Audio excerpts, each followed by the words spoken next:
what that is. You know what that is. I do know what that is. Over here, this is two of us here. Yeah. What's that? That'd be a long wave. Long wave. That was a long wave, ladies and gentlemen. Wake me up when it's over. I've said that. What's this? Hang on. Get out here, Dean. Shortwave? Microwave. Microwave. Okay. I'm loving your work. You want to be careful with that because you might get cancer. Oh, I see. Wake me up when it's over. Microwave. You've heard that before, haven't you? Yeah. I mean the song. Certainly not a deal breaker for me. Coldplay, Don't Panic. Another of their excellent singles. Not one that endured like Yayo, but nonetheless another one of their beautiful songs. From the album Parachutes, we played Ben Christopher's Transatlantic Shooting Star. Ganga Bloody Jang, Anodyne Dream, love that one. And first up in the program, Jeffrey Lang, young Jeffrey Lang, and the song, the Richard Thompson song about the 52 Lightning. Black Lightning, the Vincent. We love Vincent motorcycles. You'll notice if you go to the bios page for the jocks at thebasement.com.au, I will have mentioned the Vincent Black Lightning as probably my favourite motorcycle. Well, I mentioned my motorbike as well. Along with the Ducati, the original Phil Smart Daytona-winning Ducati 750 Sport. They're my two favourite motorcycles. I'm kind of divided between those two. And you, of course, you're a... DKW Hummel. DKW Hummel, man. That was what, the 125? It was a 48, actually. Is it 1948 or 48 cc's? Could have been either. 1948, 125 cc's, a killer of a motorbike. You know, very few people were ever injured on DKW Hummels because, well, mostly they wouldn't start. No. Yeah. It's... hey, I had one. I know. It was a great bike. Yeah. Did you get out much? Oh, yeah. Did you get home much? No, got out, never got back. Difference between a DKW Hummel and a bucket of oil. A bucket of oil doesn't leak, ladies and gentlemen. You can't hurt me. No. I was an owner of a fantastic vintage bike. It's just a phase you were going through, really. Yeah, and then I went up a bit and hit my head in a tree, and that was the end of that, really. Yeah, I know. Stunted his growth and limited his opportunities, which is why we've employed him, because we're an equal opportunity employer. We've got big ones, tall ones, some as round as your head. I'm thinking that it would be a good idea to mention the Wallabies, because... What do you want to be? We brought... Well, a Wallaby. Yeah. A wallaby, a wallaby, a wallaby.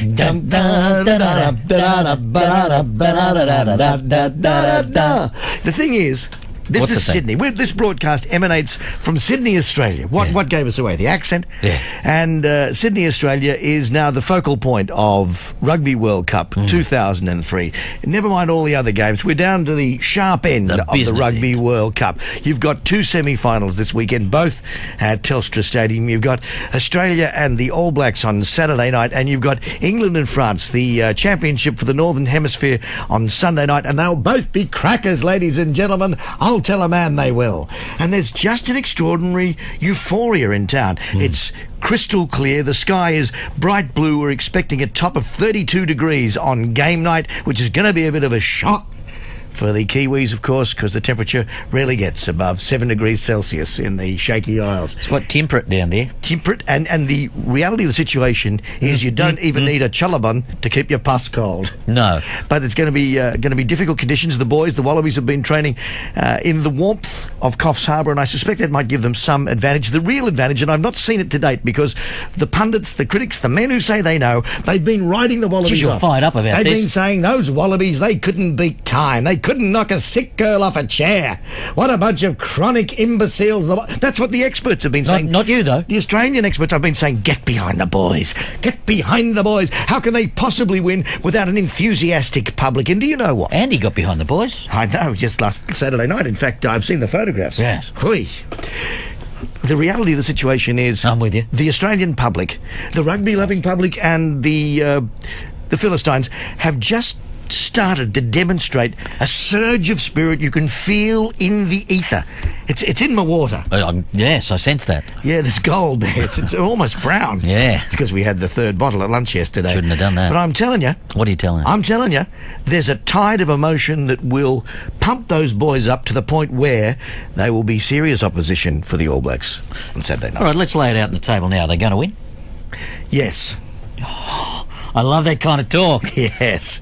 And I got a strong feeling that because the English have been so down on Australia, the psychological impact of Australia beating... Now, I'm serious. I'm out in a limb here. Oh, you're going way out there. Way out there. I'm out there talking like a fool. Yeah. But then again, I do You're that... speaking in tongues. Regular viewers will know that I speak as a fool for a living. The psychological advantage of the Wallabies beating the All Blacks on Saturday night will crush the hearts of the Wallaby-hating English and allow France to triumph. Vive la France. I'm going out on a limb. I'm saying that the final will be a Wallaby-France affair. What are you going to do if it's New Zealand and England? Well, I'll probably just have to go further north and live in the bush. Rough. Yeah, I'm with you. Because I saw the French play the other week and I thought they were spectacular. As they say in France, spectacular. That's how they say it as well. Is that what they say in Lisbon? I'm not quite sure. His headphones are a little uncomfortable. He was a good boxer, wasn't he, Sonny Lisbon? Sonny Lisbon. Portuguese heavyweight champion. He was good. Tremendous boxer. And he trained entirely on Matus Rosé. That's absolutely. Little screw top, little Castel Garcia. Short squat bottle. I'm saying that at this point we've been talking too much and I blame myself. So let's go with something else. What do you recommend? Well, how about some Jason Mraz? He'd be in number one, wouldn't he? You see, you don't think I know, but I know, you know. Okay. I'm as certain about Jason Mraz being in number one as I am about the Wallabies winning the World Cup.